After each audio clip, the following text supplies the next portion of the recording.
The Sullivan case in 1964, public officials have a very hard time bringing a lawsuit if they're criticized, and it protects journalists in the First Amendment, of course, more importantly. So anyway, just to personalize it a little bit, I've been doing investigative reporting for about 30 years. I started at ABC News in 1977. And my boss, a couple of years in, was Carl Bernstein from the Watergate. Carl Bernstein, probably still the biggest story in the last century that was an investigative story was the Watergate scandal. Two reporters took 2.5 years to report that story. Over 400 stories were written. An editor was specially assigned to them, Barry Sussman, who worked as the special Watergate editor for 18 months. As you probably know, most news organizations don't put two people on a story for 2.5 years or an editor for 18 months on a single story. That is a revealing little anecdotes that we'll come back to. But anyway, so I did investigative things at ABC News in 30 or 35 states in 4 countries and different shows. And then went to 60 Minutes, produced for Mike Wallace, the senior correspondent there for 5 years. And then I got frustrated, which I'm happy to talk about later if you'd like, and I went to, from my house, started a group called the Center for Public Integrity, which over 15 years did 300 investigative reports and 17 books.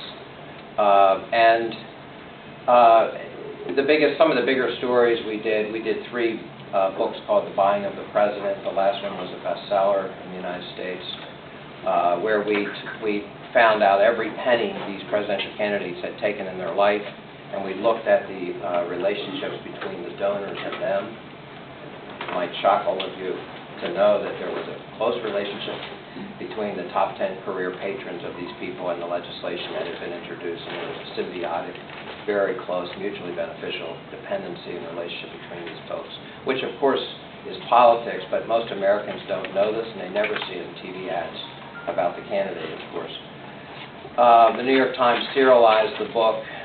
Frontline said, we did a documentary on one of the books, So You Want to Buy a President. And so the Center for Public Integrity, when I left at the end of '04, had a staff of 40 people full-time and 100 journalists around the world in 50 countries available on a contract basis. Let me explain that. In 1997, we had several countries that wanted to start centers for public integrity.